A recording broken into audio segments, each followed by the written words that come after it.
Everybody, it's Kyle. Hey, today I want to talk about something that's a little bit tough, and it's kind of the judgment when you feel judged by your own family. We've talked about the judgment of others and how to manage that, and how that doesn't really matter. We need to do what's best for our kids and our family, and other people are going to judge, and we really can't let that affect us. But it's really hard sometimes to separate ourselves from what we feel is judgment in our own families. And I can recall when my kids were a lot younger, I would have family members say, "Hey, we're going to go do this as a family, come along." And we knew that it was not going to work for us. And so we would say, "Yeah, that's probably not a good idea." And they'd say, "Well, come on, we'll help. We'll help with your kids." And you know what that means, right? It means they'll go with you. Your kids will go wandering off or whatever they do that's hard to manage, and you'll chase them down, and they'll have their good time while you chase your kids all over the place and try to manage them. They don't understand. I'll never forget one time one of my family members said my wife and I hadn't been on a date in 5 years because we couldn't leave our kids with anybody. And a close friend said, "Hey, we'll watch your kids." Well, they had a pool. And we said, "Well, okay, we're going to trust you.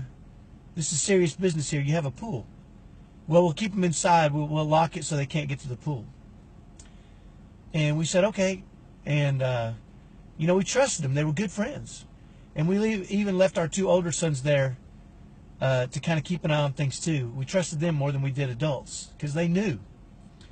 Well, we got back a couple hours later, and their clothes were in the dryer, my 2 kids on the spectrum, because they had fallen in the pool.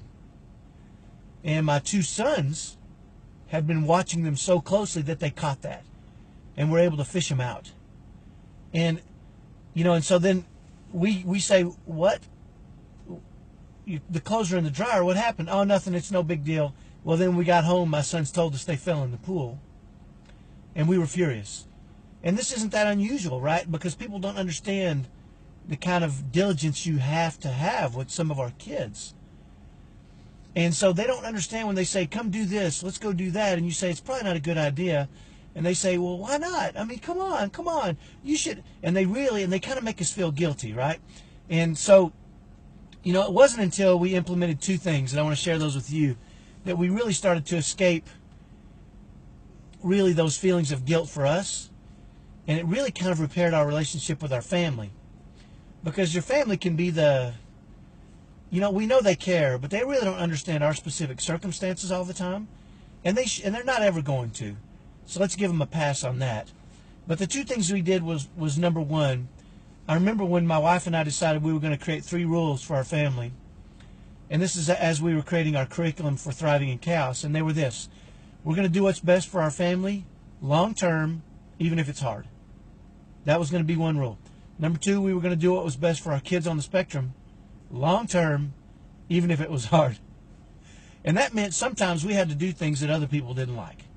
And number 3, we were going to do it in a spirit of love. Okay? That meant sometimes our family weren't going to like what we were going to do, and sometimes they would say, "Oh, come on, why aren't you doing this? The rest of us are doing it."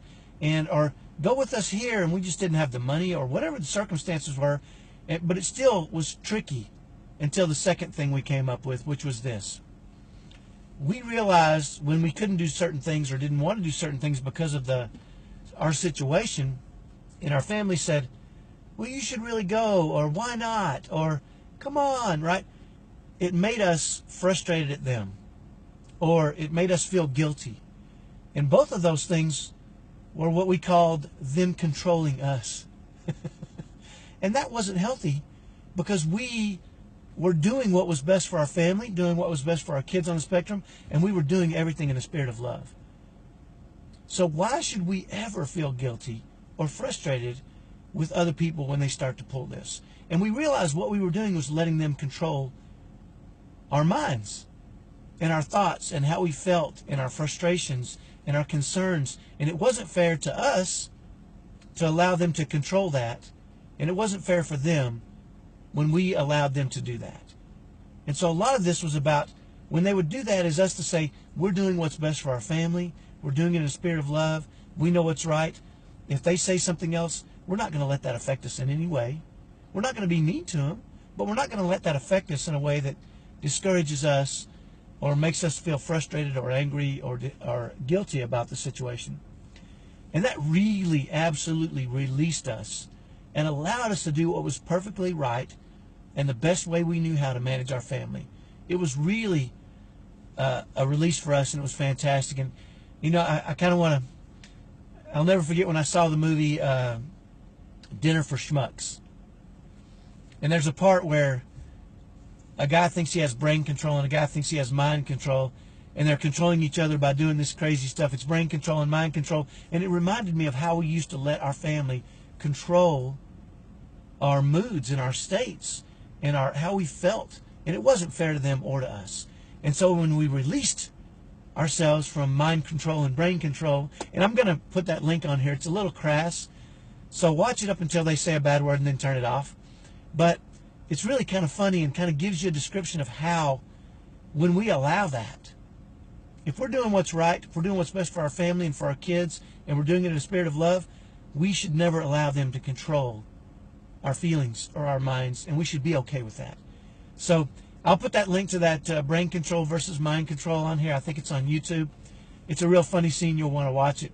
But let that really sink in, how silly it is for us to let them control us. And hopefully that's helpful. If you're interested in what we do on the Insiders, let me know. I can send you a link to go check us out. We'd love to help you if these kind of things are problems. We talk about this in a lot more depth in the Insiders together. So talk to you soon. Have a great day. Bye-bye.